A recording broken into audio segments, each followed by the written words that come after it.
ನಾಳೆಯಿಂದ ಕ್ರೋಧಿನಾಮ ಸಂವತ್ಸರವು ಪ್ರಾರಂಭವಾಗುತ್ತದೆ. ಹೊಸ ಸಂವತ್ಸರದ ಜೊತೆ ಹೊಸ ವರ್ಷಕ್ಕೆ ನಾವು ಕಾಲಿಡುತ್ತೇವೆ. ಹಿಂದೂ ಹೊಸ ವರ್ಷದ ದಿನ ಯಾವುದೇ ಒಳ್ಳೆಯ ಕೆಲಸಗಳನ್ನು ಮಾಡಿದರೆ ಅದು ದುಪ್ಪಟ್ಟು ಫಲವನ್ನು ಕೊಡುತ್ತದೆ. ಹಾಗೆಯೇ ಕೆಲವೊಂದು ತಪ್ಪುಗಳನ್ನು ಮಾಡಿದರೆ ಮಾಡಿರುವ ಪೂಜೆಗೆ ತಕ್ಕ ಪ್ರತಿಫಲ ಸಿಗುವುದಿಲ್ಲ. ಹಾಗಾಗಿ ನಾಳೆಯ ದಿನ ಯಾವ ಕೆಲಸವನ್ನು ಮಾಡಿದರೆ ಉತ್ತಮ, ಯಾವ ಕೆಲಸವನ್ನು ಮಾಡಬಾರದು ಎಂದು ತಿಳಿಯೋಣ. ಈ ದಿನ ಬೆಳಿಗ್ಗೆ ಗೋಮಾತೆಗೆ ಅರಿಶಿನ ಕುಂಕುಮವನ್ನು ಹಚ್ಚಿ ಒಂದು ತಟ್ಟೆಯ ತುಂಬ ತೊಳೆದ ಅಕ್ಕಿ 3 ಅಚ್ಚು ಬೆಲ್ಲದ ಜೊತೆಗೆ ಬಾಳೆಹಣ್ಣನ್ನು ತಿನ್ನಿಸಿ ಆಶೀರ್ವಾದವನ್ನು ಪಡೆಯಬೇಕು. ಇವುಗಳ ಜೊತೆಯಲ್ಲಿ ಗುರುವಾರ, ಶುಕ್ರವಾರ, ಶನಿವಾರ, ಸೋಮವಾರ ಈ ದಿನಗಳಲ್ಲಿ ಹುಟ್ಟಿದವರು ಯುಗಾದಿ ಹಬ್ಬದ ದಿನ ಕೆಲವು ಪರಿಹಾರಗಳನ್ನು ಮಾಡಬೇಕು. ಯುಗಾದಿ ಹಬ್ಬದ ದಿನ ಮಾವಿನ ಎಲೆಯ ತೋರಣವನ್ನು ಹಾಕಲೇಬೇಕು. ಧರ್ಮಗ್ರಂಥಗಳ ಪ್ರಕಾರ ಮನೆಯ ಮುಖ್ಯ ದ್ವಾರದಲ್ಲಿ ಮಾವಿನ ಎಲೆಗಳನ್ನು ಹಾಕಿದರೆ ಧನಾತ್ಮಕ ಶಕ್ತಿ ಹೆಚ್ಚುತ್ತದೆ. ಆದರೆ ಪ್ಲಾಸ್ಟಿಕ್ನಿಂದ ತಯಾರಾದ ಮಾವಿನ ತೋರಣವನ್ನು ಮನೆಯ ಮುಖ್ಯ ದ್ವಾರಕ್ಕೆ ಹಾಕಬೇಡಿ. ತೋರಣದ 2 ತುದಿಗಳಲ್ಲಿ ಬೇವಿನ ಕುಡಿಗಳನ್ನು ಸಿಕ್ಕಿಸಬೇಕು.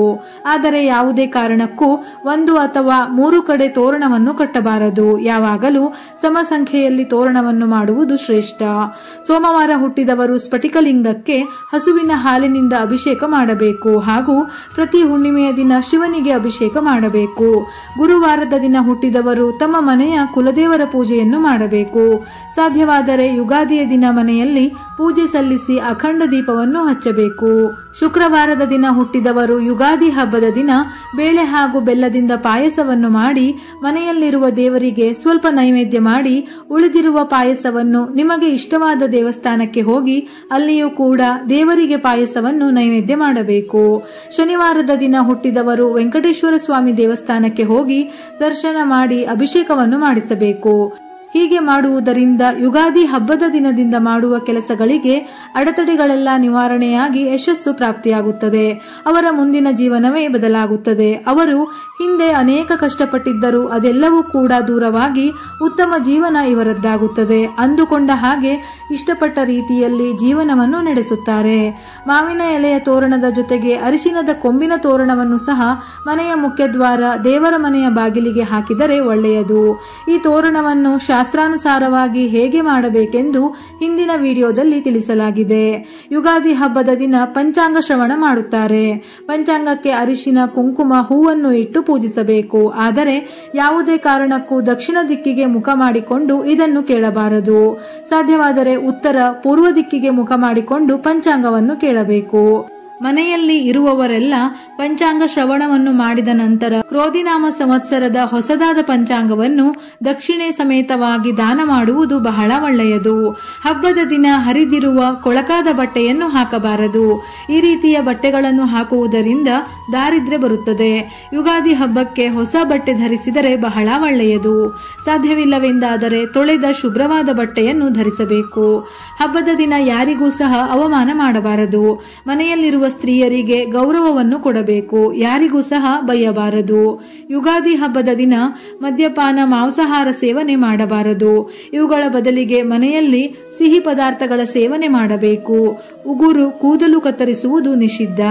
ಸಾಧ್ಯವಾದರೆ ಈ ದಿನ ಅವಶ್ಯಕತೆ ಇರುವವರಿಗೆ ದಾನ ಧರ್ಮ ಮಾಡುವುದನ್ನು ಮರೆಯಬೇಡಿ. ಈ ದಿನ ದಾನ ಧರ್ಮ ಮಾಡಿದರೆ ನಿಮಗೆ ಒಳ್ಳೆಯ ಪುಣ್ಯ ಸಿಗುತ್ತದೆ. ಯುಗಾದಿ ಹಬ್ಬದ ದಿನಗಳಲ್ಲಿ ಒಂದು ವೇಳೆ ಪೀರಿಯಡ್ಸ್ ಆಗಿದ್ದರೆ ಅಡುಗೆ ಮನೆ, ದೇವರ ಮನೆಯಲ್ಲಿ ಓಡಾಡಬೇಡಿ. ಇದರಿಂದ ಮನೆ ಅಶುಚಿಯಾಗುತ್ತದೆ. ಇನ್ನು ಮನೆಯ ಮುಖ್ಯ ದ್ವಾರ, ಹೊಸ್ತಿಲು, ತುಳಸಿಯ ಮುಂದೆ ಖಾಲಿ ಇಡಬಾರದು. ಶುದ್ಧ ಮಾಡಿ ರಂಗೋಲಿ ಹಾಕಿ ಅರಿಶಿನ, ಕುಂಕುಮ, ಹೂವನ್ನು ಇಟ್ಟು ಪೂಜಿಸಬೇಕು.